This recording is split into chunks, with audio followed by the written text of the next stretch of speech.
right. 86Boxing here. Joshua along with Slavin of Boxing Haven. How's it going, everyone? We're back again. Another episode. We're here to discuss some boxing. First and foremost, how's it been going out your way, Slavin? Is it snowing out there right now? Well, no, not right now, but we had a lot of snow recently. Yeah, Good to go. I don't know if you yeah, noticed, but we got about a foot here in DC. I ended up getting a foot, and then it didn't snow for a couple of days, and then we got a few more inches. But that's the type of stuff yeah, to shut down traffic here. We were gridlocked and all of that stuff. yeah. Those kind of how do you call those cars? Snow plug or whatever. They have had a busy time. Those Yes, guys. yes. Indeed.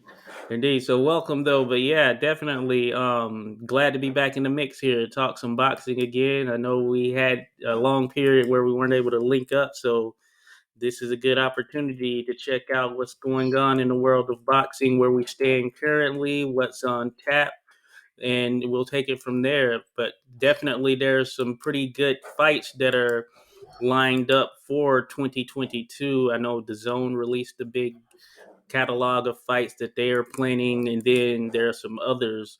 The first one, of course, being this coming weekend, or the 15th, that is, I believe, and that's Joe Smith Jr. in what we thought was going to be an excellent matchup with Caleb Johnson, but he is now taking on someone. I know the last name is Gerard, and I'm not sure if Yeah, I've actually witnessed this person fight before. So it's a bit of a letdown in that sense, but that's kind of the nature of things here in light of COVID. So, what do you expect from Joe Smith Jr. with this late replacement opponent? well, what can you expect but a really dominant performance? And I don't think it will go that far. Likely not past the fourth round, something like that. Because yeah, I mean, I don't know this guy, of course, who does, right? But Gerard or whatever his name, but already got two losses, and yeah, I mean, he hasn't had a really good fight yet, a true opponent, they say. Yeah. Oh yeah, and his name is actually, I'm looking at it now, is Jeffrard.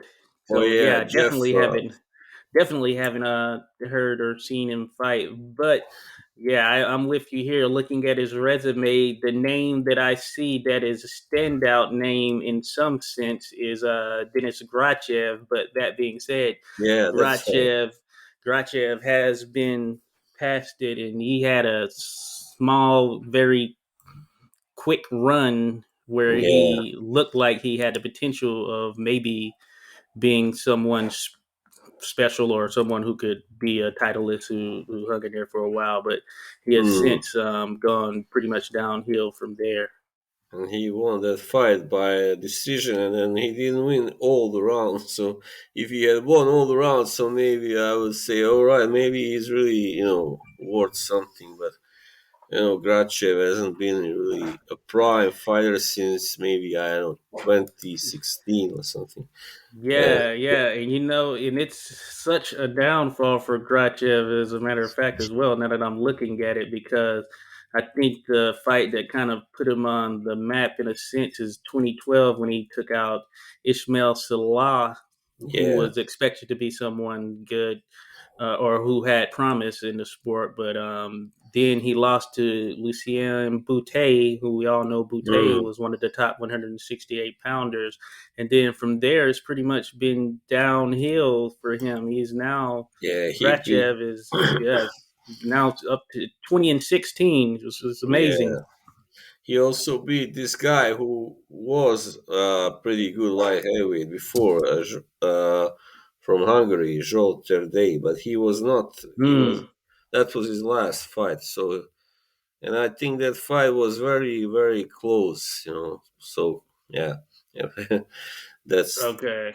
Oh I yeah, I see. Oh yeah, yeah, he was 33-0 at the time. yeah. So he used to be a WBO champion as well. This guy Erde, but that was his last fight. So he was not prime anymore. And yeah, Oh yeah. Yeah, good to go. Yeah, that's interesting. So yeah, so Jafrard, okay, his standout win is Grachev. So yeah, I'm with you. I expect Joe Smith Jr. to come in there and pretty much dispatch of him, or at least Yeah. dominate in some sense, because Joe Smith Jr. is one of those guys that we feel is right there as one of the top titleists at 175 pounds. And there are a number of matchups we'd like to see him in. This Caleb Johnson one was going to be a pretty decent one. But Mm. from here, we'll see where he goes. I understand, you put in all of that work, and then, of course, for things to be derailed by COVID. So I understand them moving forward with the fight, because after all that time in the camp and the money involved, Yeah. then it makes sense just to keep things rolling. Yeah, it would be even worse if it just all just fell through and he was like just back in the gym and yeah, time wasted. Good to Yeah. go. Yeah, so that's interesting. So now, since we're on 175 pounds, that landscape is pretty much starting to heat up again. At least some of the discussions. We've got Dimitri Bivol, who recently fought. I still have to see that fight. I don't know if you've seen it or not, but he did fight like 2 weeks ago. I Oh know he got a yeah. decision victory. I haven't No, checked it out as of yet. I didn't get to see it. No. But I expect that Bivol probably was dominant Yeah. as the boxer in the matchup, which he typically is. We all know that as far as the technical aspect, the tactician he is, and how he Mm. brings that to the forefront. He's someone who's actually been in with Joe Smith Jr. and pretty much outboxed Joe Smith Jr. for, I would say, about 10 out of the 12 rounds, 10 or 11 of the 12 rounds, to be honest. And Joe Smith Jr. ended up catching him with a big, I think it was a right hand, a big right hook that had Dimitri Bivol pretty much on shaky leg, and you can tell he was hurt. And he fought cautious for the remainder of that. I think that happened late in the fight. So that's a potential rematch that could be somewhere in tow down the road. But I also know that Gilberto Ramirez is calling out Dimitri Bivol. He wants that to be his next fight. And considering both of them recently fought, all Mm. signs seem to be pointing towards that being viable in some sense. Yeah. Those would be really good. I mean, both would be really good fights, of course. And I mean, Joe Smith has that power, of course, which makes him so dangerous. And he always has that puncher's chance, of course. But Bivol is really probably technically the most talented light heavyweight right now. So he's the one that I give best chances to beat Betavia. So Yeah, uh, yeah. So I mean, of course, apart from Canelo Alvarez, I guess, but he's no longer. He's not really a light heavyweight, is he? So yeah, yeah. That is true. Yeah, and I'm with you there. I have regarded Dmitry Bivol, excuse me, in many years as being the top light heavyweight out there. That being said, I think that's sort of interchangeable with Beterbiev, and if you view him as the number one light heavyweight, I think that's legitimate as well. And I kind of lean towards that in the last few years, because Dimitri Bivol, he started out on a hot streak as far as activity, but he started to slow down activity wise here over the last few years. mm, And I don't know, it's a multitude of things, the pandemic and all of that I expect, but it's good just to see him fight again, because he was fighting at a higher pace. yeah, yeah, definitely, I agree. I mean, the guy he beat last, he was pretty good. Also fighter. I mean, Salamov, Umar Salamov. That was Mm. I know of him, and he only had one loss. I think. Yeah, that was Oh previously yeah, a tall guy, who could hit also, who can hit. I mean, yeah, oh yeah, yeah. I'm Umar seeing Salamov. here. Yep, yeah, So, that's not bad. Yeah, that is. Seems like that is a pretty good win. I need to actually check that out as mentioned. So I look yeah. forward to doing that. But yeah, that is definitely a good one. Now, I know Joe Smith Jr. has said that he wants to, build his legacy. So he's willing to get in there with anyone. Of course, a fight that I think that the boxing public would enjoy is Joe Smith Jr. versus Arthur Betavia. Now Yeah, that one would be sort of fireworks from the on paper at least. It would be fireworks. yeah, true war, like yeah, barn burner type. Yeah, that would be a really. I think, of course, Beterbiev would you have to have him as a favorite, of course, Yeah, but knowing how hard Smith can punch, anything is possible, of course.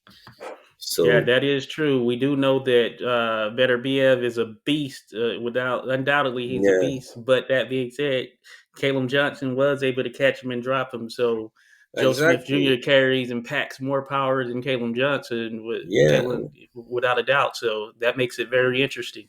I mean, he's hardly been in there with someone apart from Johnson, maybe, who really is really a thunderous puncher, better be, and because the guys he beat were mostly, sort of more like maybe boxers rather than punchers, I would say, Yeah, and yeah, like mostly European style fighters, and yeah, yeah, yeah. That is true. So I guess taking that into consideration, um, his last fight was against Marcus Brown, who was a Brown, pretty decent guy, who was a very good boxer. I know he was an yeah, Olympian, or at least alternate. I can't remember if he was if he actually fought in the Olympics, but I know he was at that level, the elite level guy in terms of boxing skill. And Beterbiev just essentially systematically broke him down, which shows his prowess. I mean, he is such a yeah. sort of demanding, damning fighter in the sense that nothing seems to stop him, and it'll be interesting if fireworks or someone who could crack as much as Joe Smith Jr. catches him. It'll be interesting to see how he recovers from that. Yeah, I mean, he's like the hunter, Beterbiev is. He doesn't stop until he has destroyed you, and he doesn't come in to win on points. That's for sure, So it's Without like, a doubt. yeah, he's a mean fighter, simply put. Yeah, without a doubt. And I think that makes it all the more interesting. So yeah, we've discussed that, and we did bring up Canelo. So of course now the Canelo sweepstakes seems to be heading towards him fighting cruiserweight Mubaku, or whatever his name is, from South Africa. Uh, Yeah, but Macabre. his name Yeah, Makabu, yes, yes, yeah, yes. But his name is being thrown out there with others, which is always the yeah, case. Of course, we have the likes of David Benavidez, better be yeah, whether he'll go to 175. Plus, there's even talk of I know Michael Coppinger released his top 10 fights of 2022. And I think the second fight he had on there is Canelo versus Triple G. Now, let's pause here for a minute. I want to get your thoughts on that, because I, for one, and it may be sort of me being a bit harsh, but I feel like the ship has somewhat sailed on that fight, because Canelo's been very active and he's looked great, and Triple G hasn't been as active. He will have only fought once in 2021, and that was earlier in the year when he beat Meta. And he isn't, of course, opponent the caliber of Canelo. So I think that the ship has somewhat sailed, and the fight would likely be at 168 pounds, because I think Canelo has no intentions of going back to 160, and it really probably doesn't make much sense for him to do so. So, what are your thoughts on Canelo Triple G3? Is that a fight you want to see, and do you think it would deliver like the first two? No, on both counts, I really don't want to see that because I think at this stage, Triple G is simply too spent as a fighter, and he will most likely get stopped in that fight. I believe the chances are really, really high for that fight. And yeah, I mean, maybe he could still put up some sort of a decent fight, but I just don't see him really having a chance to win at all, And if he wasn't able to get a decision in one of those first two fights, how the hell is he gonna get one now? Like at 39, almost 40, He's gonna be Yeah. 40 in April, I believe. So Wow. yeah, it's just something that I don't want to see happen. But yeah, I mean, who knows? They might make it happen. Of course, it's all about the money and the big names, and Yeah.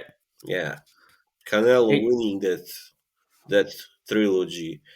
That's the point. I believe the main. Yeah. yeah. Yeah, I'm with you there. And now that I look at it, I actually pulled up Triple G. So that Sarah's Meta fight was actually December 18th of 2020. For some reason, I thought it was 2021. Oh yeah. So it will have been over a year, well over a year. Should they even get in the ring together, it would have been well over a year by the time that happens. If you take Canelo's schedule, especially if he's going to fight the cruiserweight, then Hmm. Canelo would then fight in September of this year at his current pace of two fights a year on Cinco de Mayo and Mexican Independence Day.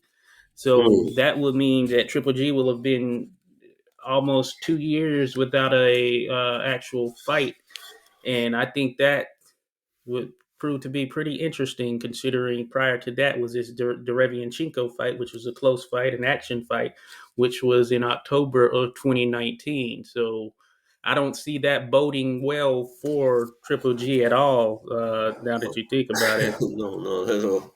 And he will be 40 by then, of course. And I mean, he's still a tough guy, I guess. But to have to take those punches for like 8, 9, or 10 rounds, I'm sure sooner or later he will like have to, give in and get stopped. Something like that. Yeah, most likely. Yeah, and Triple G was supposed to fight here this past December, and I remember they were having that chatter in early January of last year, where he was supposed to take on Ryota Murata in Yeah, Japan, I believe, that, and that that was a ended up big. being derailed by COVID. Yeah, that was a big pity.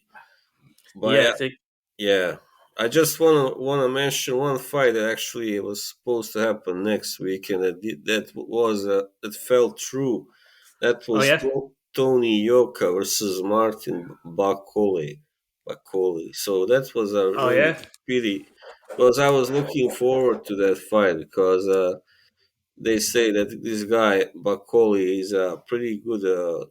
I mean, he did lose once to Michael Hunter, but that was a cut stoppage. oh So okay, he's a very big guy also who can punch, and so that was a pretty dangerous fight for Yoka. But now it's fell through, and who knows if it will happen again. I mean, be rescheduled. I don't see oh, it. okay. Yeah, Uh, interesting. Interesting. Yeah, Yoka is one of those sort of up and coming heavyweights. I guess he's. yeah. I don't know if he'd be considered a prospect or whatever. I think he's a little bit past that stage in some sense, and Well, he's one of those guys who has a lot of potential to yeah. be sort of in that mix here in the future. So He's getting got more eyes on him is a good thing, of course. He's got 11 fights so far. I mean, as a pro, so you might even call him a prospect. I don't know, but well, Yeah, and he's 29 years old. yeah. I mean, I would really have liked to see that fight because he hasn't really been properly tested. Yeah, I mean, his last fight when he fought that Croatian guy Milas, he was being Peter Miles. outboxed for like 6 rounds, and then I Milas agree. he tired, and because he hadn't been fighting for 2 years, before that he just seemed Yeah. too tired, and he was taken out simply, Yeah, Yeah, I remember us having a discussion about that. Milas did look good, and he moves well for a heavyweight. And as a matter of fact, he seems like you know he could be a bridger weight, potentially even a cruiserweight, just given yeah, his he's sort like of makeup. He wasn't a huge guy no, overall, and he no, moves very well. he's 6'4", and I think I was actually watching a fight on Instagram via Alan Babic, and he was like showing it, streaming it, and he said he had sparred with Milas, and he thought that he weighed like 220 or something. Oh, So okay. he's 6'4". So Okay. yeah, he's not Okay. Good to go. small, but he's not. No, he's not a big heavyweight by Yeah, today's yeah. standard. He's just not one of those guys with a lot of mass. It seems Yeah, like. I guess he kind of has one of those bills that it seems that yeah he could go down a little bit lower in weight, but of course I'm sure that 2 year layoff played a role in why yeah, he sort of gassed there towards the middle and tail end of the fight yeah. or the stoppage at least. I really don't know why they just right away they gave him that fight. I mean, instead they should have just first let him fight someone lower level, like some guy that he could have beaten easier, of course. And then, Yeah. yeah, but Now was that he with? was, He yeah, wasn't with Frank Warren, is he? No, I guess that's yeah, right. he's with Frank Warren. Oh, he is with Frank Warren. That was a major blunder by Warren. Yeah, Yeah, a lot of Warren's sort of top dogs have taken some L's here over the last yeah, year or two. yeah, except for Tyson Fury. Oh yeah, yeah, yeah. Fury, yeah, still out there, but Frank, Yeah, hey, he's not afraid to put him in there and get them tested, which I think is a yeah, good thing. Of course, so we'll see what happens with Yoka, but I think there are a lot of good potential matchups that are out there for him. Even the yeah, likes of Efe Ajagba, who will be coming off of a loss, but it'll be interesting to see how he rebounds from that loss to Frank Sanchez, who has shown mm, that he is pretty much a very good heavyweight. Not one of the more exciting ones, Frank yeah. Sanchez, but we'll see if he's going to be a real player at that sort of title level. He doesn't seem to really have that big punch, I would say.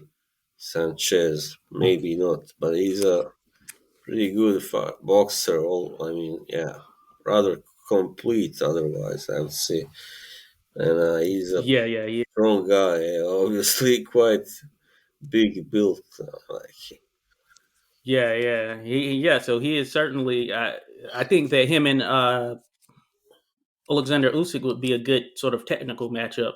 Just yeah, looking at it definitely. from a skill for skill standpoint, I think that would bring out the best of each at heavyweight. But the likelihood of that happening, I'm not sure if that's even remotely on the radar. Considering we know that Usyk is only looking to unify or become undisputed, so he's really pushing for that Tyson Fury fight.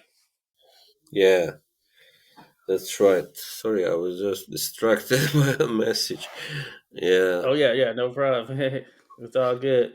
But yeah. Speaking of that, so Tyson Fury Usyk. The yeah, thought, the question is whether that will be next. I know that Fury seemingly wants the winner of Joshua Usyk. That being said, or the second fight if they were to have it. So I've heard different things thrown out there in terms of step aside money for Dillian White. I know Dillian White wants his title defense, and he's really been aiming at it for a few yeah, years now. So maybe yeah. that's next for Tyson Fury. What do you think of that, White versus Fury? Yeah, I would like to see that, and I think White really now has been waiting for so long for to get Yeah, a major fight like a title shot, and that would be fair. I think also for him, and yeah, I would really like to see it. And it's not a totally safe fight for Fury either, because yeah, Dillian White. Well, I mean, we all know that it's pretty hard to knock out Fury, maybe impossible, but yeah, he does have some serious power, and but he also can box. I mean, when needed, at yeah. least. So he's a rather strong, tough guy who likes to also get a little bit rough. So he would make a good match for Fury. Yeah, Yeah, I think so as well. I see a lot of the chatter on social media. They kind of count him out, and I know he has sort of a smuggish type attitude in some yeah, instances.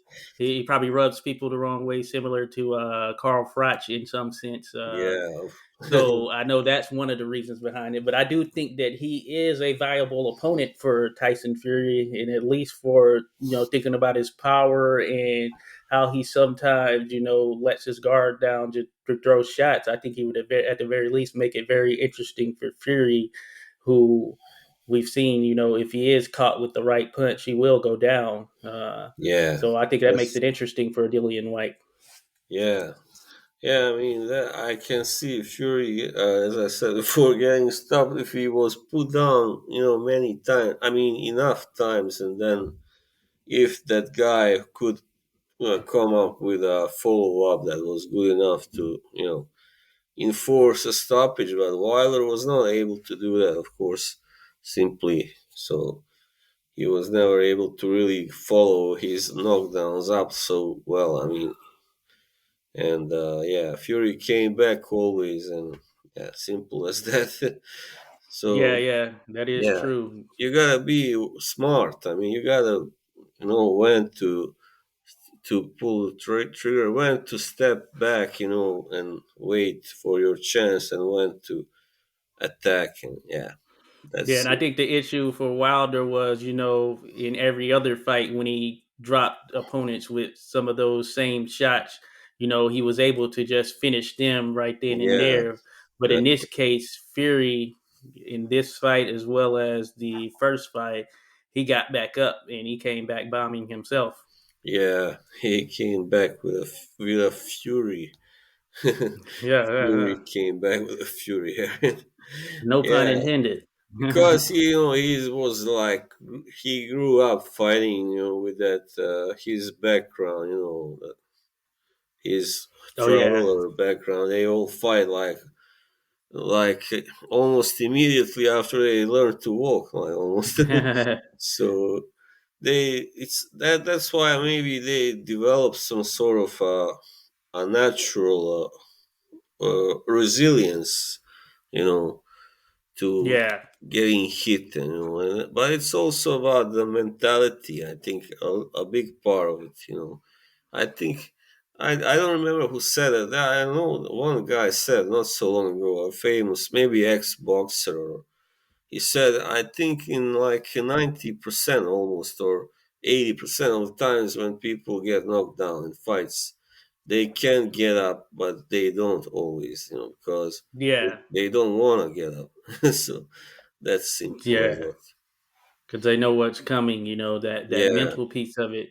Yeah, and Tyson Fury seems to have a great mental makeup. He's always been a confident fighter, and that's been since the jump. And I think that he's gone in there and proved it with his fist. Even yeah, I had to come to that realization myself because at first I thought that his bark may have been a little bit more than the bite, but it turns out the bite is actually bigger than the bark. So I have nothing but props for him, and I do think he's the top heavyweight out there, and he deserves to be the favorite over anyone. And he's even in that pound for pound contention. Many have him in their top 10 pound for pound, and why not? Because hmm, looking at the landscape, who can you legitimately say can or will beat Tyson Fury at this particular stage? And while we have a great crop of heavyweights, and I think that the competition is well above what it was for there in the early 2010s, late 2000s, yeah, I still think he is the top dog. yeah, definitely. I mean, I think right now, because before I said that I could only see Joshua beating him, but no, no, not anymore. I think now maybe only Usyk might be the one right now, because of Yeah, his boxing skills and his toughness and all that. He's hard also. Yeah, yeah. You're right. I think that I'm with you there as well. Joshua seems to it seems that in some fights, strategy wise, the approach is a little bit off. Like in his fight with Usyk, I thought he would have yeah, probably been better served being more of the aggressor. but he actually was trying to box with Usyk, and of course, you're not going to Yeah, win that battle with a guy like Usyk. no, And I think that's kind of the thing that has put Joshua in trouble at times. And so I'm with you there. I don't think he can outbox Tyson Fury. So his no. only shot would be him sort of using his muscle, and that would take him coming in with a more aggressive mentality.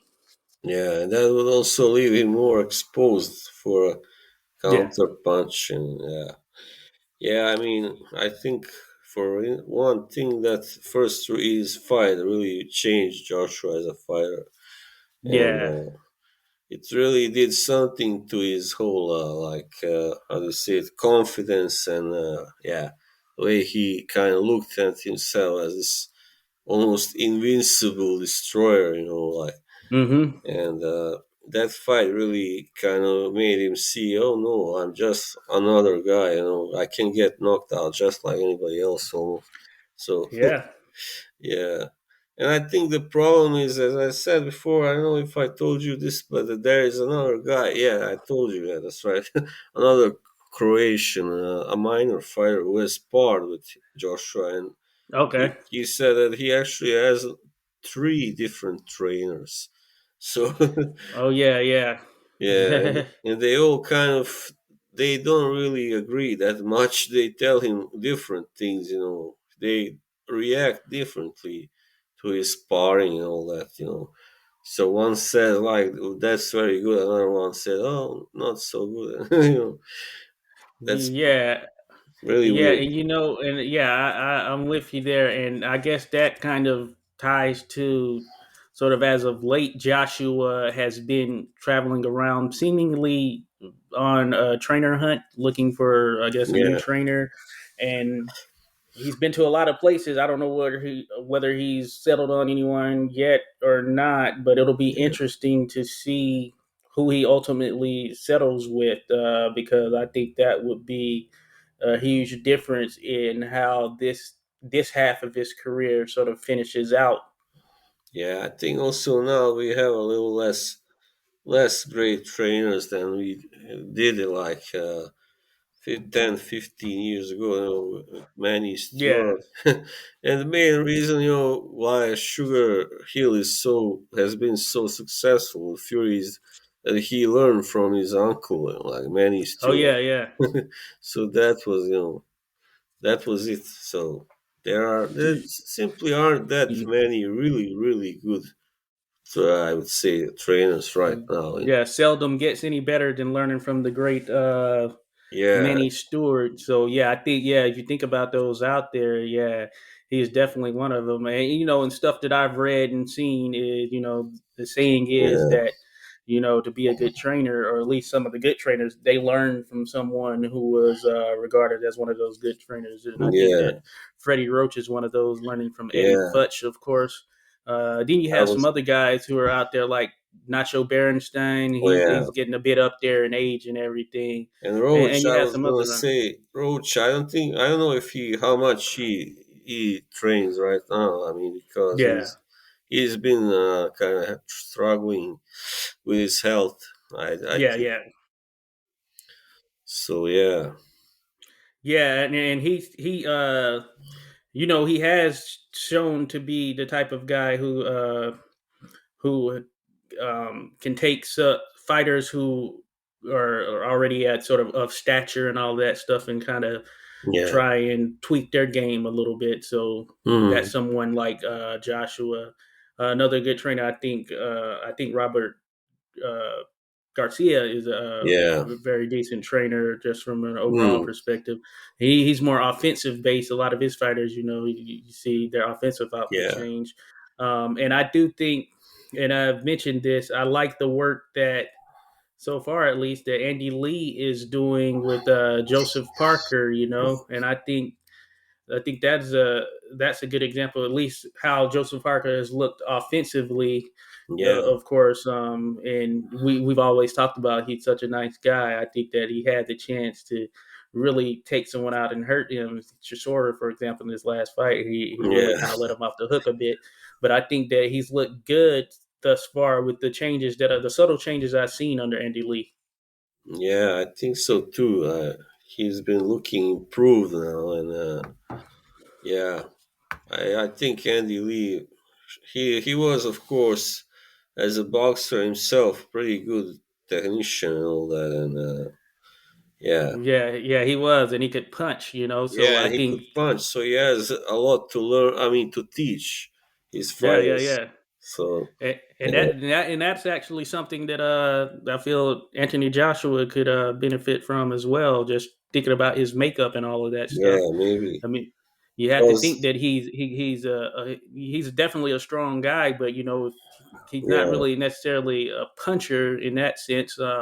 no, I as I think said, that yeah, being added to his game, that could be a game changer. yeah.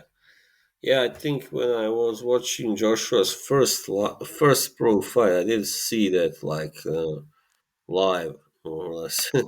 So Yeah. I remember he was throwing a lot in the first round, but that guy was going nowhere. Like was like this guy doesn't have much power, And then he later started knocking out everybody. I was like, what? What's going Yeah, on?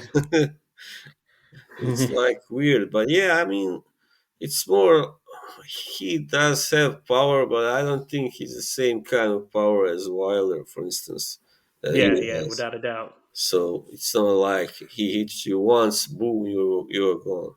So yeah, it's like Yeah, he learned how to put his punches together well, and all that. without Like, a doubt. Yeah, if he had that Wilder one punch sort of knockout type of yeah, element to his game, then yeah, he'd be pretty much unstoppable, I would say.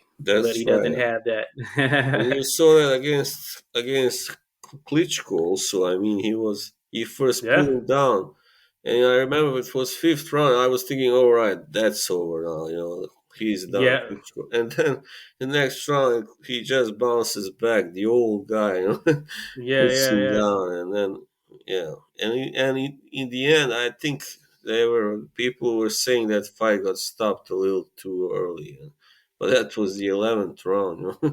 So Yeah, yeah. I think it was right on cue. I think it was a good stoppage, and that was yeah, Joshua's coming out party in a sense. yeah, And just seeing him go down, get up, then actually get that finish, yeah, that did good. I think that's what took him to that next level in terms of popularity right there.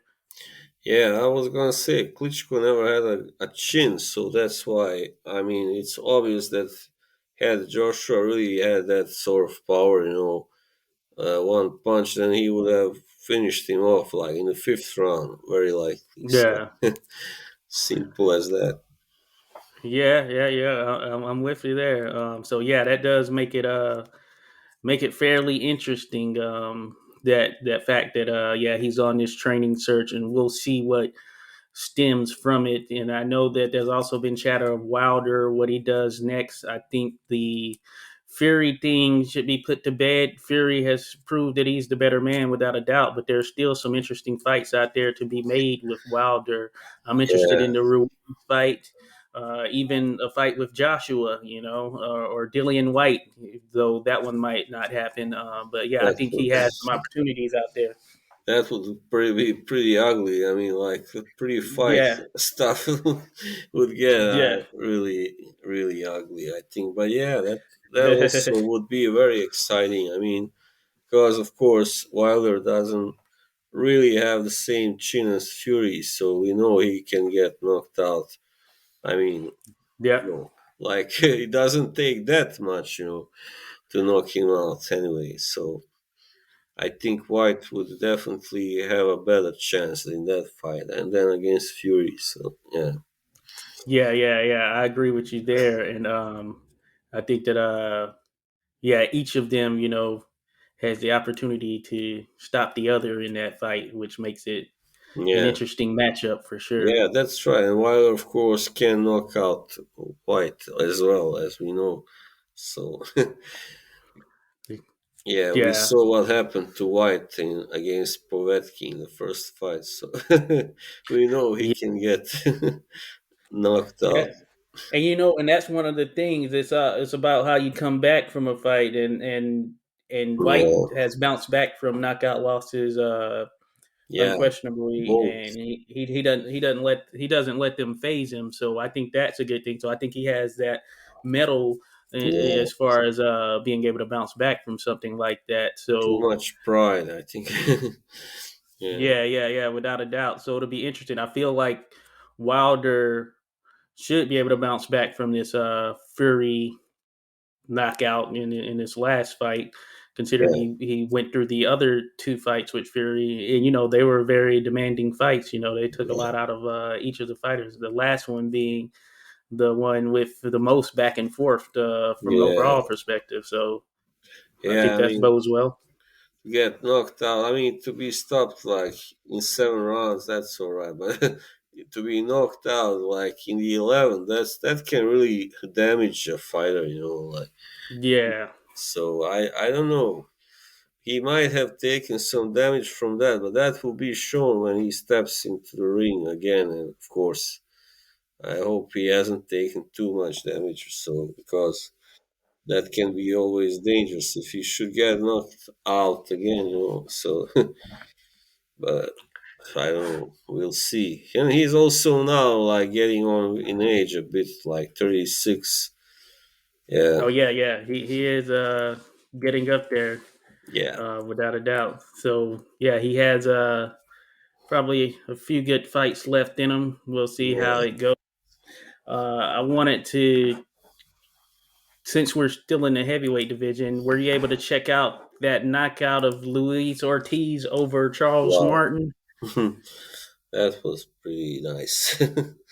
Yeah, I thought it was actually a pretty good fight, and I thought Yeah, that Martin prior to that was winning the fight, and I had yeah, even tweeted out a Martin for the win, beforehand, and I thought that Martin would continue to get to Ortiz, who, for all intents and purposes, was really looking at his age those first few rounds.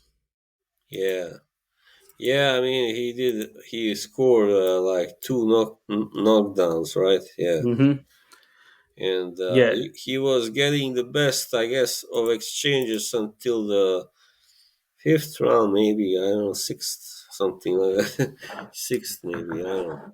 And but Ortiz has that power, and he's simply a beast. Yeah, it's really hard to put him away. To as Wilder yeah, also knows himself pretty well. Sorry. yeah, without a doubt. So yeah, let me see, when did this end? That was pretty weird. He first got him and then he kind of fell, but bounced up again. But he was hurt, obviously, and turned his back. I think that was pretty weird. I, Yeah, I think he was out of his senses. He got hit so hard yeah, that he probably thought he was somewhere else. yeah. Like what place is this? Like what And then the part? way his arm got hung in the ropes, I know they were booing. The referee had to help him get out. That was one of those. I was having Oh a yeah, discussion with my girlfriend about that. Like, does the referee help there, or does he leave him there to struggle with his arm stuck in the ropes trying to get up? I think it's a judgment call, and the ref actually helped him out. But it was just interesting. yeah. I mean, yeah. I mean, Martin. I mean, that fight show that he does. I mean, has some. Yeah, he does Yeah, have some worth in him as a fighter, but he perhaps should not fight any. I mean, at least not guys who can really hit that hard. I mean, and anyway, so I think he's pretty much done as a serious fighter. I would say, but he can yeah, still win against like those guys like gatekeepers maybe, or like a Gerald Washington yeah, or that type. Eric Molina type of fighter. Yeah, exactly, like a B minus, something like that. Yeah, so he's very interesting. I thought he's looked more improved over his last several fights compared to when we Yeah, first saw him, especially when we first saw him against Joshua. But yeah, you're right. I think that him getting that title was probably his only title sort of shot or chance yeah, at a title, that when he was able to capture that one against that guy when he got hurt in the fight. So now, yeah, he just seems to be one of those guys primed for being an opponent for sort of those next level sort of step up heavyweights, you know. So he would be a Yeah. guy interesting that would be interesting for the likes of Tony Yoka or uh, Filip Hrgovic. And speaking of Hrgovic, the latest chatter has been individuals turning down fights with Hrgovic, Joseph Parker being one of Yeah. them. Yeah. Yeah, I think, I mean, people are, he said that it was an injury, but it sounds like he doesn't really want to fight Hrgovic. And I can understand that. He's a really big guy, and he can box, he can punch, and Yeah, and it's high risk, low reward for him yeah, at but this stage. that's the thing. He's not that well known still, I believe. So, yeah, he's managed by Sauerland in Germany, so Oh yeah, Ireland. Yeah, that's always a little bit tough when it comes to those negotiations. And yeah, Hrgovic. yeah. So he said he's Herkovich, him, I guess, in his camp. They said they're just going to keep going down the line looking for an opponent, which I know he's eager to get back in there. At least we have a heavyweight who wants to fight. You know, and he seems to Yeah, be all about that. So I do want to see him in there with one of the sort of fringe top level guys. And Parker, you know, if him getting in with Parker, that would be hey right up there in the mix. You know, the top yeah. five to So seven heavyweights in the world. So that would have been a good look for him as far as him being ready to take that level of a fight yeah, right now. a So I think great that bodes well challenge. for his Yeah, confidence. yeah. It would be a really great challenge for him because Parker is technically very sound and yeah, Mm-hmm. strong guy. Also, even though he's not that big for a heavyweight of today, but anyway. And I think maybe, I mean, I would of course love to see Ergoc fight Yoka actually at one point. Because as I said previously, they did fight in the Mm. Olympics.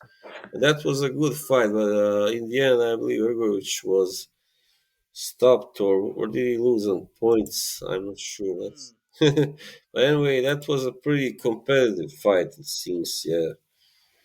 Okay. Okay. Yeah, I So think I do remember you mentioning that. So yeah, that's yeah, good. That would be a good one. Him and Hergovich. It'll be yeah, interesting to see if that can be made.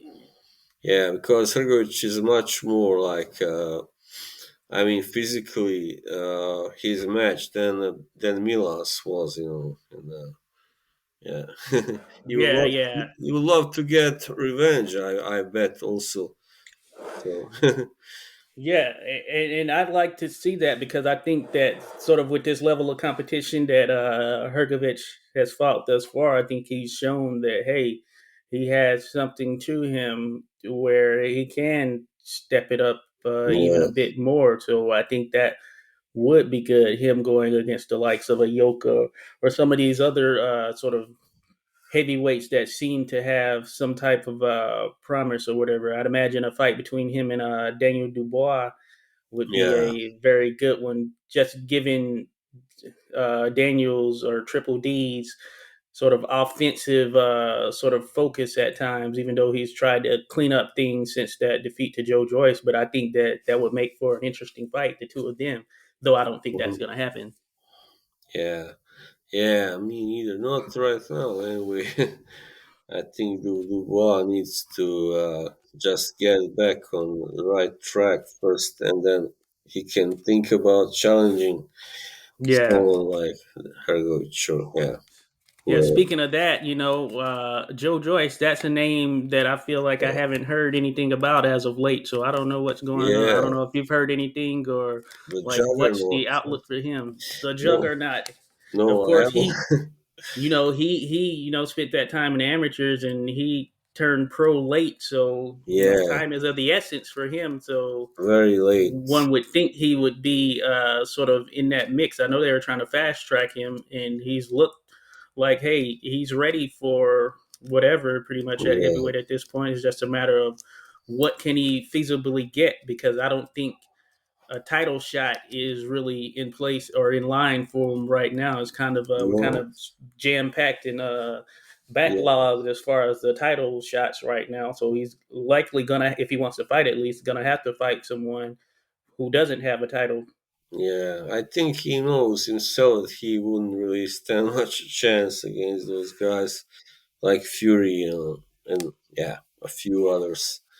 He's simply not good enough. I mean, he's too slow. First of all, he doesn't have that great footwork. So Yeah. it's mostly that because of his chin and his size, and that he's still undefeated, and his last fight against Carlos Takam was very good, but he did take a lot of shots in the first 3 or 4 rounds. I Oh did yeah. see that fight, and then he suddenly just exploded and started hitting Takam, and was Oh able to yeah. I need to watch that. I saw that. Yeah, he yeah, pretty much kind of very good laid fight, into him. very good But fight. I do need to watch that. Yeah, Takum was a good challenge for Yeah, heavyweights. he was And better at first, but then he just got hit a lot, in the fifth and the sixth round, and yeah, that was it. Yeah, yeah, and he's overall not really a big heavyweight. He has mass no, to him, but he's it's not a like big 6'1" heavyweight or by something. comparison. Yeah, yeah, Yeah, just strong. I mean, very, yeah, very, very muscular and that stuff. yeah. That's what he has going for him. Now, Mm. there's I was just thinking. There's this guy who somehow got a belt. He's with Don King. His name's Trevor Bryan. Oh He has a yeah, WBA I belt, think and I heard his name thrown around with someone, and I'm trying to find that story now. yeah, me too. Uh, I heard of him, but so he was mentioned as far as on the landscape of fighting someone. He has a fight scheduled, oh Trevor yeah, Bryan, that is for the wow. 29th of this month at the He actually holds Packard Music Hall. the WBA title. That's quite ridiculous, but that's like the Yeah, I know. that smaller or that regular version, right? Not the super one. Yeah, I think that sort of discredits the belt. Like why the heck Yeah, would he? I don't know how he pulled this off, but he is with Don King, and I'm sure there are a lot of favors out there. yeah. And who did he fight? Like PJ Flores and Bermain Stiverne. Wow. Yeah, and so he is going to. Yeah, it seems like this card is going to happen, and it's a Don King card, and it's going to happen in Warren, Ohio, on January 29th. So his opponent is TBA. I feel like I heard Yeah, someone's name thrown out there, but I can't recall who it was. But this is the same card as Makabu. He's going to be fighting and defending his yeah, that's WBC title. Ilunga. Yeah. So Yeah.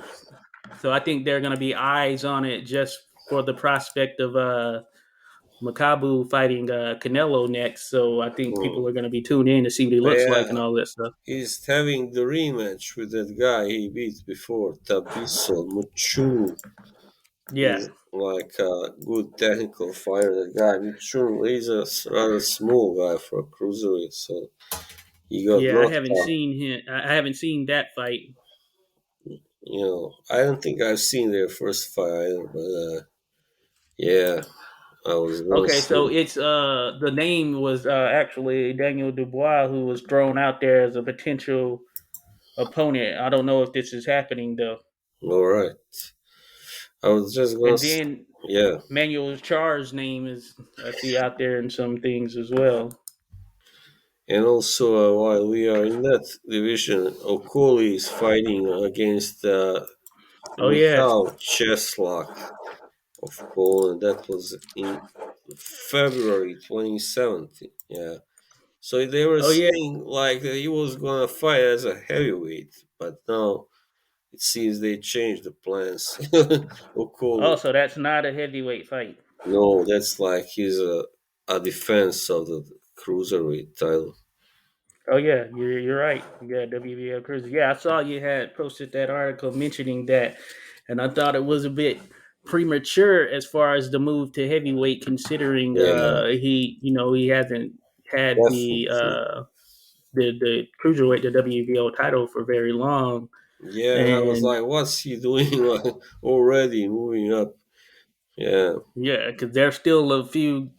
pretty decent fights to be made. Of course, him and Breedis would be an excellent one. I Yeah, of think him and course. Dorticos would be a very good one as well. Yeah, Potentially some others out there. So it'll be yeah. interesting to see how he looks in this fight. There are a few others who I would like to see. Just have to see. I can't remember them right now. Who else is out there? There's let's see.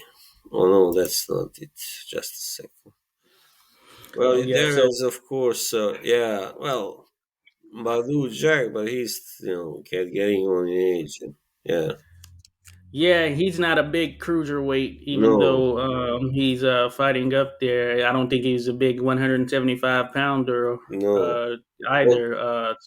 well, yeah. That's right. There's that guy from England also.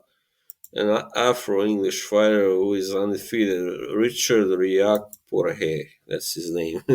Hmm. So he is At also, cruiserweight. yeah, Pancho is the same height as Okoli. He's also 6'5", I believe. So Okay.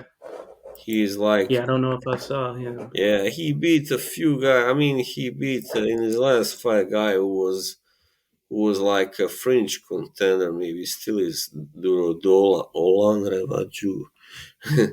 So So this is why BoxRec's ranking sucks. They have like Badu Jack already a top 10 cruiserweight. yeah, I saw that. Wait, Yeah. what? Wait, He's what? hardly had one fight like.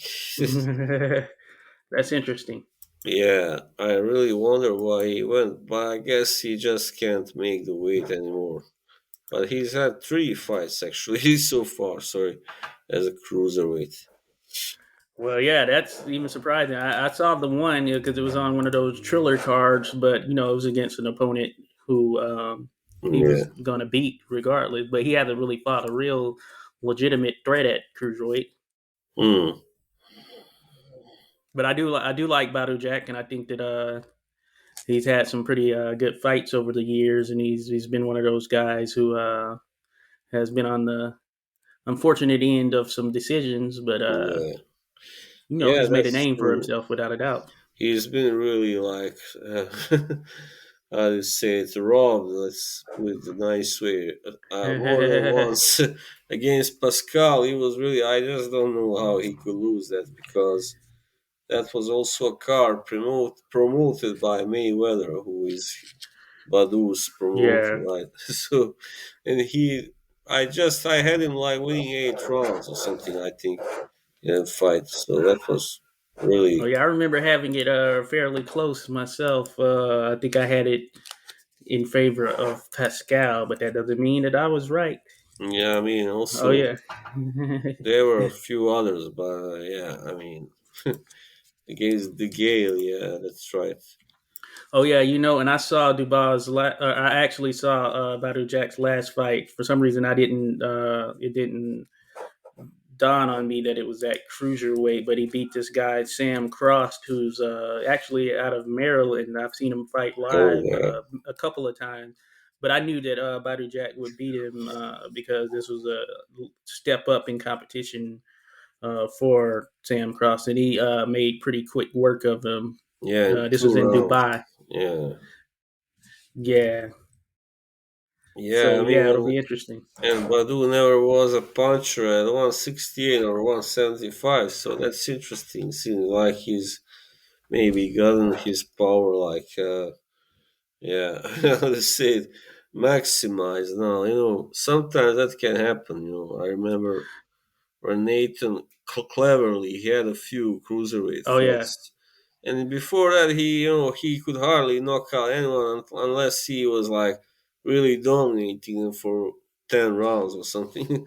But then he had like two fights. I mean, they were against low level fight, but he really I remember stopped them both in 2 and 3 rounds or something. So that was weird. yeah, it was. Yeah, Yeah, yeah, I get what you're saying, but yeah, the true intent typically gets exposed once they actually fight someone who is, truly elite. They yeah. can't get them out of there. Um, Sometimes when you have to make the weight, that can also drain your power. Simple. Oh yeah, yeah. Yeah, simple as that. So I was actually looking, and I was looking at John Pascal, who actually picked up that WBC belt over Marcus Brown, but he hasn't fought since that Yeah, Badu Jack fight. I don't even know if he still, bless you. I don't even know if he still has the title, bless you, because typically individuals would have been stripped, but yeah, I'm not sure what the deal is and yeah. what's the outlook for him, bless you. Pascal, Uh, I don't think he's fighting. He's gonna fight anymore. Maybe I don't know. yeah, He definitely should not anyway. He's also but 40 years, I think, or almost now, and yeah, yeah, yeah, he is. He's definitely up there. Pascal has a pretty good resume in terms of opponents' face. He has pretty much fought the who's who at light heavyweight. yeah, that's true. He didn't win all those fighters. Yeah, Yeah, he won a that's few. That one against Dawson, I don't think anybody was expecting him to win that fight. no, no, no. I don't think so either. Dawson looked to have the goods at that particular time, Yeah, so yeah, I know it was a pretty, he I was the would say, guy who close to beat. an upset. Yeah, Dawson otherwise beat everybody else that there was to beat at 175. Even Bernard Yeah, Hopkins. So that yeah, was, he that is was true. really, really talented. It's just that he lacked that punch. So that Yeah, might have helped him sometimes to win easier. Simple as that. yeah, I agree. I agree. That's ultimately, yeah, he kind of waned off there. Yeah. Here at the tail end, I think he's still fighting in some sense. Um, Wow. I know he was stopped by that Polish guy, Von Farah, also in 10 rounds. That was like, I don't know, oh yeah, 4 or 5 years ago or something. oh yeah, yeah. I do recall that. Fun Farah. So Yeah. I guess so. Dawson last fought in 2019. He beat Denis Grachev, Oh, who we Gotcha. mentioned earlier. Coming back to Grachev, yeah. Yeah, but I think he's pretty much done because he's had one fight in 2015, one in 2016, one in 2017, and two Hmm. in 2019. So he's all but out of the door. Hmm. Dawson, that is. That's right. Yeah, the Von Farah fight was in 2017, yeah. Yeah, wow. It's 2017. Yeah, Andres Fonfara. And now he's also retired, I believe, from Farah. Oh, yeah, he hasn't fought since 2018. Yeah, Yeah. so yeah, I guess Fonfara is done against Ismail Salah. Yeah, he was iced by Joe Smith Jr. actually in one round. Yeah, that was a heck of a knockout right there. Yeah, that's the thing. When you saw that Smith really has some serious power and he was able to do that to a guy like Fonfara, who is a tough guy actually. Yeah, he's a tough guy. He went 12 against Adonis Stevenson. Yeah, Oh, yeah. Hey, this one just came to mind, but I don't know if you checked it out. I haven't been able to check out the fight, but I know recently Israel Madrimov yeah, defeated Mikhail Soro, who was that French fighter who yeah, had a pretty decent record, and yeah, he did. Madrimov, I believe, was able to stop him. Yep, he was able to Hmm. stop him. Yeah, I think I read that Soro kind of protested that stoppage or something. Yeah, Oh yeah, or maybe I don't know. Maybe not. Yeah, I think I did read that actually. But yeah, I mean they do that often. Fighters do sometimes protest when it's been a reasonable stoppage. yeah. It Yeah, seemed to be pretty reasonable from the highlights that I yeah, saw. You know, there's another thing. So I wanted to jump to this really quick, and I know we're running up against times. We get a bit long-winded with these, but that being said, I wanted to jump to that Matchroom release of their sort of lineup for the end of the year or for 2020. We spoke on earlier, so uh, highlighting that sort of release, you have the likes of Jesse Vargas versus Liam Smith, Yeah. which is going to be taking place on February the 5th. And that fight had been discussed like a year ago as well. And it's just now materializing.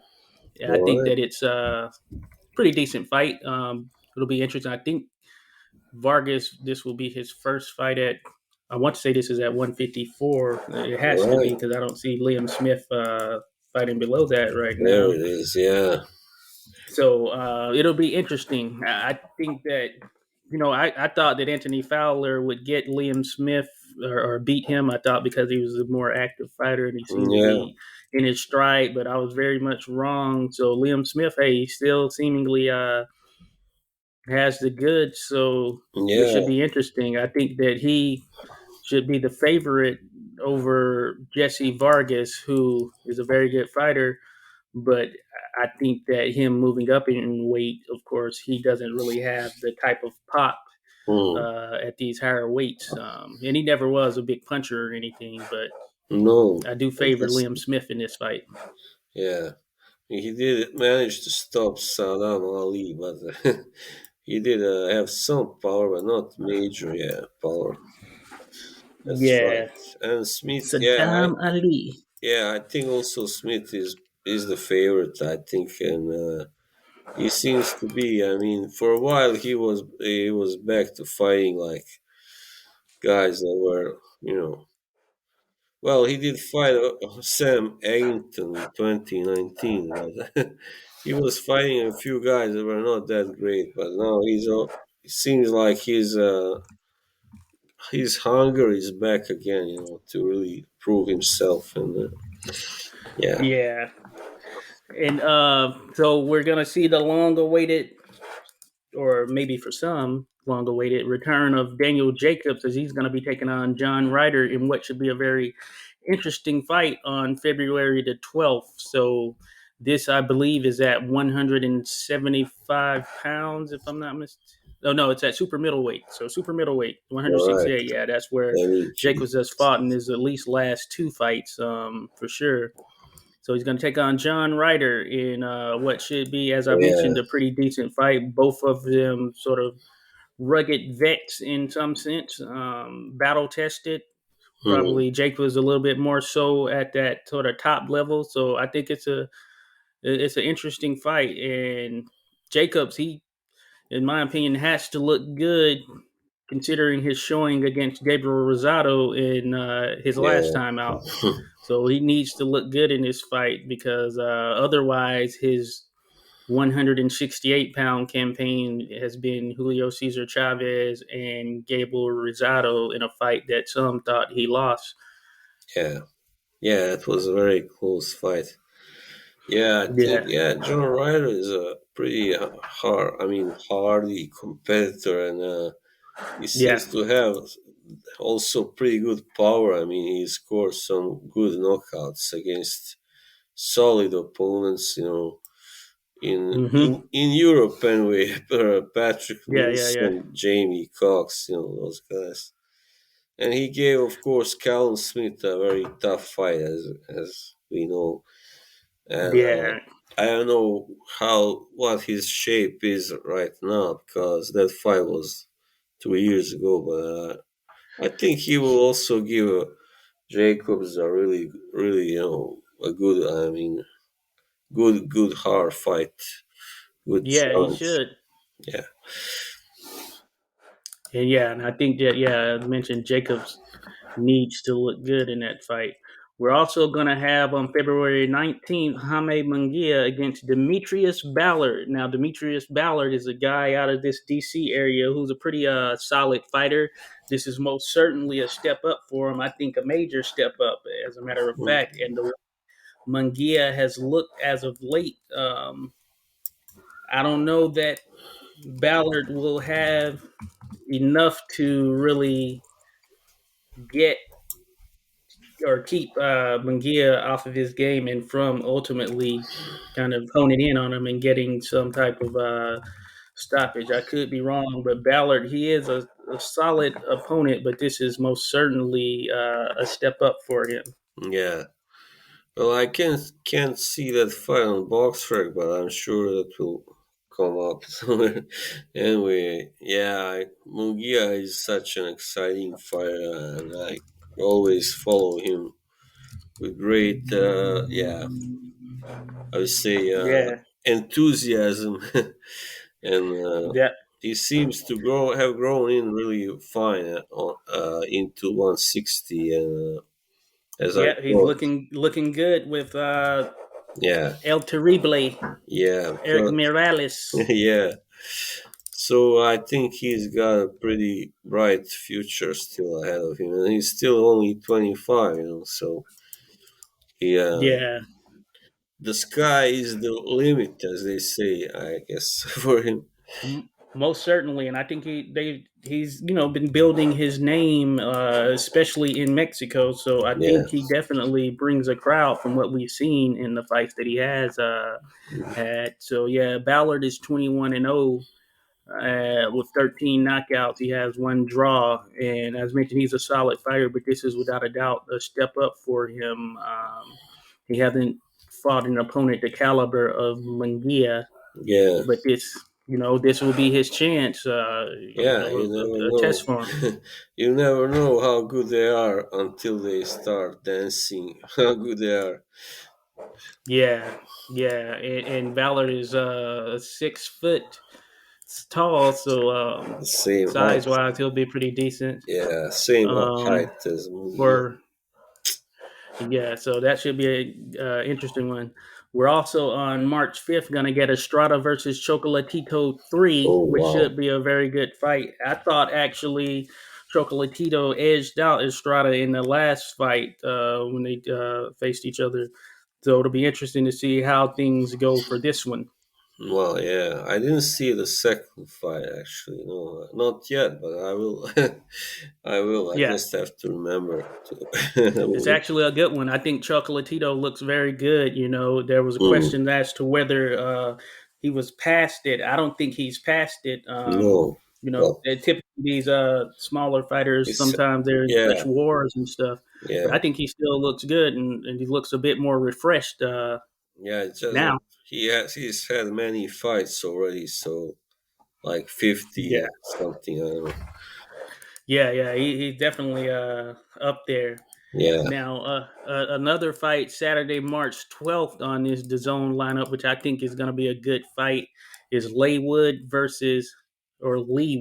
yeah. versus Wood versus Michael Conlon. I think that is Um, a very good fight. Both of them have grit, and I think that this is going to be a sort of a test to see who is that sort of next guy there yeah. at whatever weight. I think he fights at 120. Is it 126? I think is what maybe featherweight. Let me check. I've Or I've 130. I've probably seen both of them fight, but right now I really can't remember. I think I saw Colin fight last time.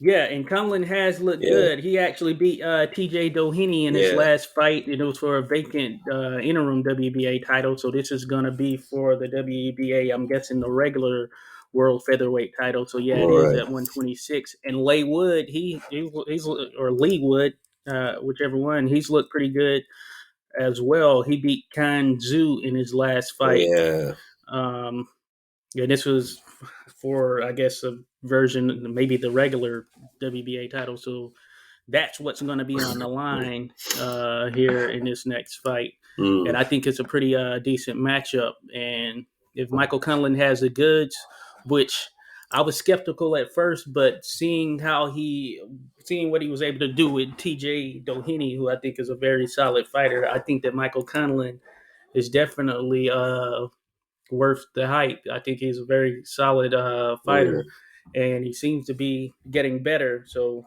I favor him over Wood, even though I think Wood will definitely be a challenge. Yeah, he's another Belfast fighter. You know how they usually are, like very explosive, Yeah. fast, aggressive fighters. Like Carl Frampton and Oh what yes, yes. Well, Barry Mcguigan, he's not from Belfast, but he did fight in Belfast a lot.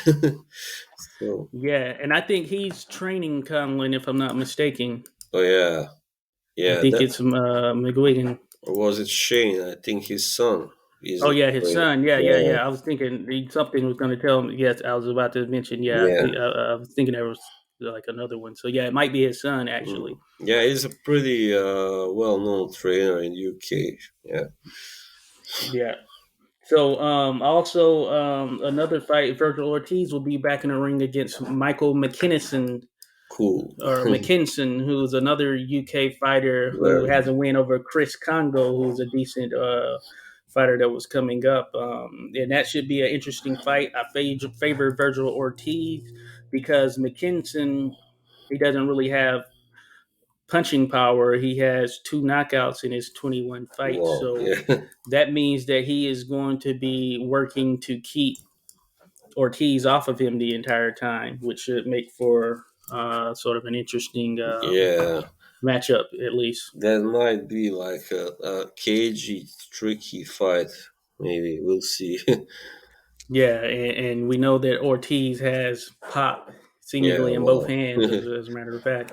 Yeah, his last victory, I guess, was his most impressive one so far. Yes, he dispatched the Mean Machine Yeah, in that was really. impressive fashion as well, Yeah, even more impressive than what Terrence Crawford, or yeah, Terrence Crawford. yeah, Of course, he beat him, and it was a fight that yeah. he That was like slow dismantling, I would say.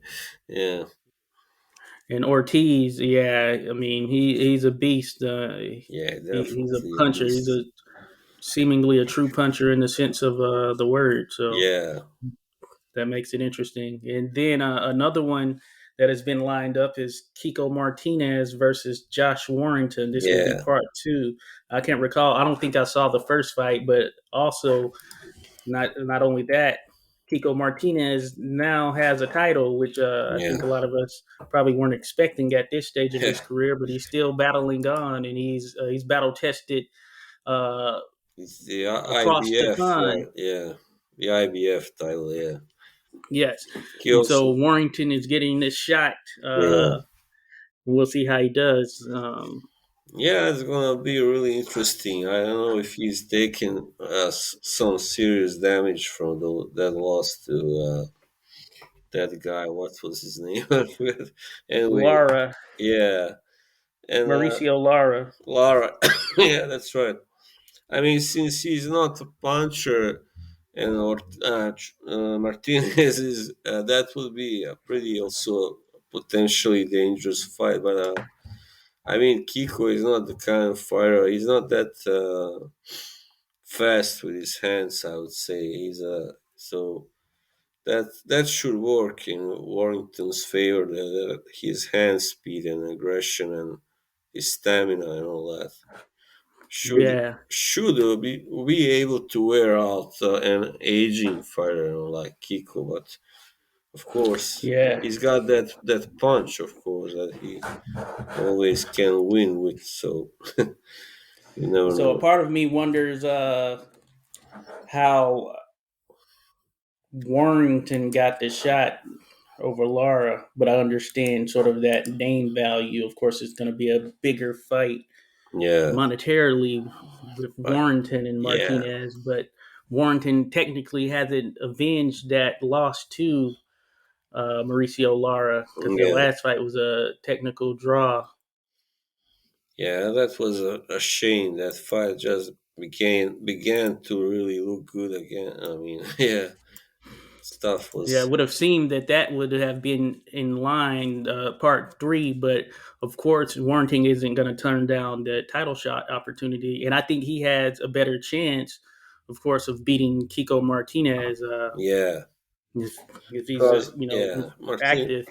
Martinez is sharp worn, definitely.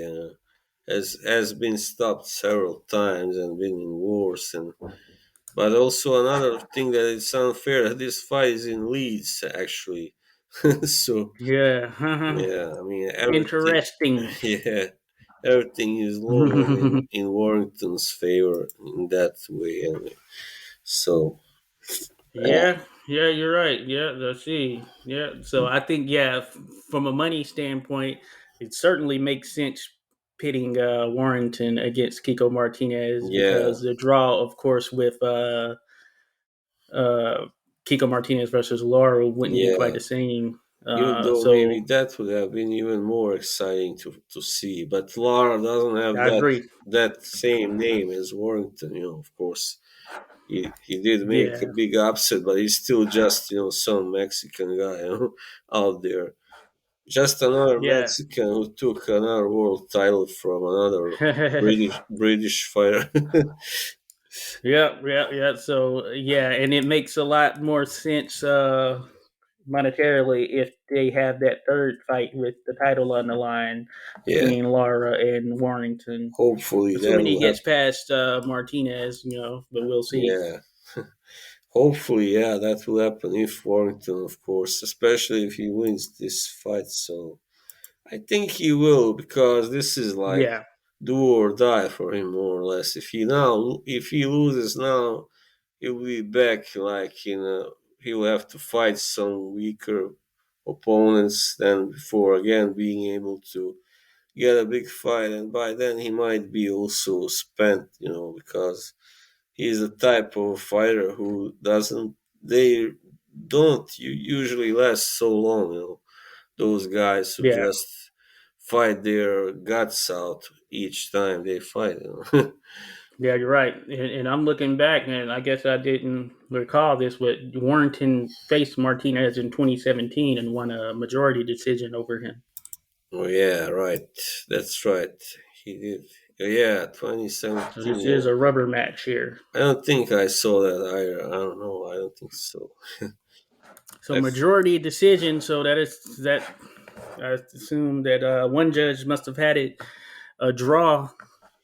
yeah, I think first fight I saw with Warrington was his next one, which he, yeah, against Dennis Ceylon. He won by a TKO, a rare knockout. Oh yeah,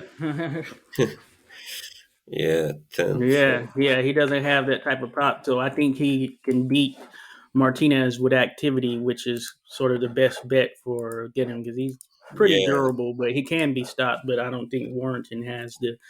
Well, at least it could be via you know accumulation of punches, of course. But yeah, we'll see. right. Corners like cut stoppage or something. Yeah, maybe Yeah. Kiko is a tough guy, but yeah, he has been stopped, as I said before. He's been taken out by Scott Quigg. I know he stopped him in only 2 rounds, but Oh that must yeah, have Scott been Quigg. a really bad night for Kiko.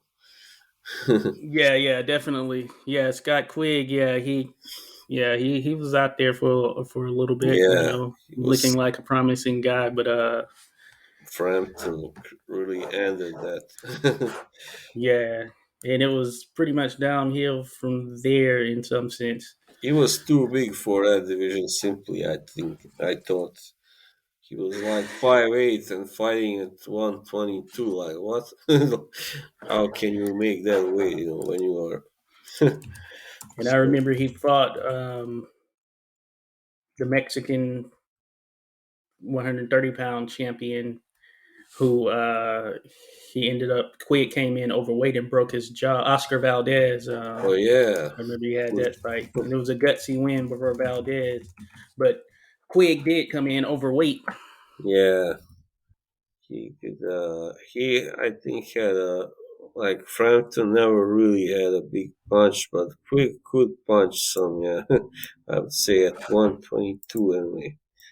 Yeah, Yeah, he so he did. Oh, he beat. Yeah, he fought in. So he hadn't fought since 2018 until 2020, beating Jono Carroll, who I know yeah. lost to Jono, the Philadelphia fighter. What is his name? Dublin. Yeah, Kevin Farmer. Yeah, yeah. I remember him losing to Kevin Farmer. yeah. Some guys just fight too long. They So don't have it interesting. anymore. They still continue fighting, and yeah, Yeah, that's that's always one of those tricky things. yeah. Sometimes When do you wrap it up? it's the money, and sometimes it's just because they really miss that, miss the whole life and miss the sport. So they come back. Also, a little too many have come back when they shouldn't have, simply Yeah, without a doubt. because And that's they just cannot withstand that nostalgia when it starts happening to them. Like especially if their life isn't so great in retirement. So yeah, yeah, that can always be a bummer. yeah, Depending on the fighter. Some are able to move on and do other things, but for others, that ring keeps calling, yeah, and that could be dangerous yeah, very for dangerous. certain. Oh yeah. Lastly, I just wanted to mention, yeah, another one didn't think of at first, but it's a big headline.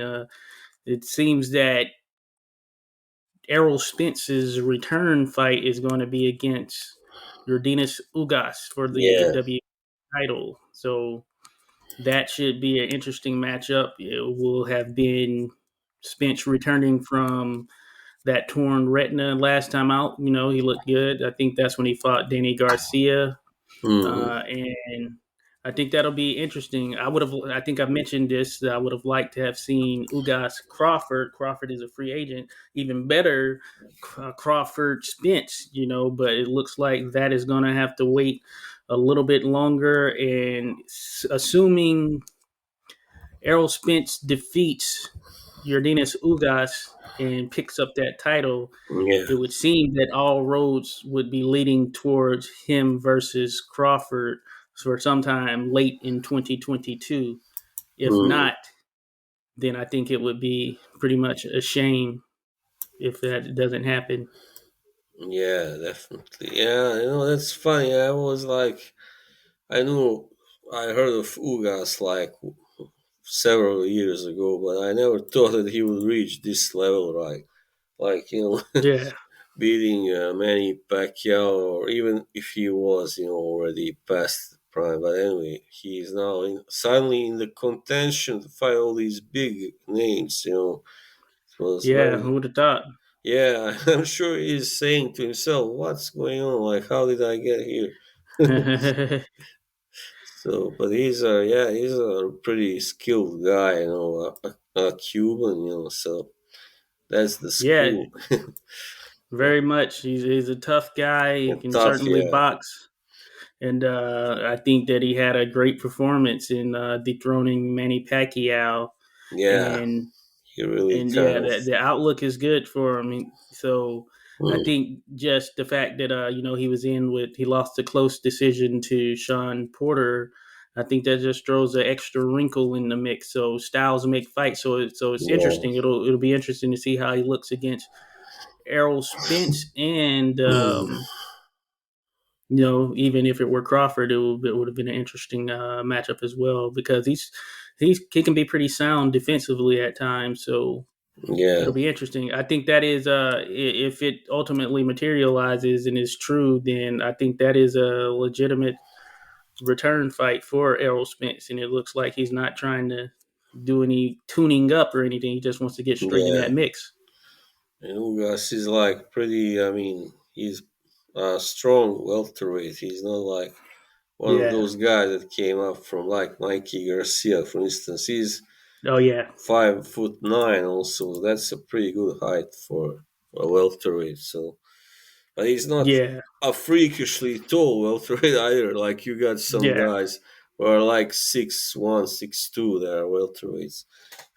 Yeah, yeah, that is crazy when you see that. Yeah. But yeah, it is interesting. It'll be a very interesting matchup, I would say. Mm, Just seeing Spence coming back, and of course the question that everyone will have is how will he look? And mm, some guys have come back from these sort of eye issues or whatever, mm, and we'll see if it's a bother moving forward for him.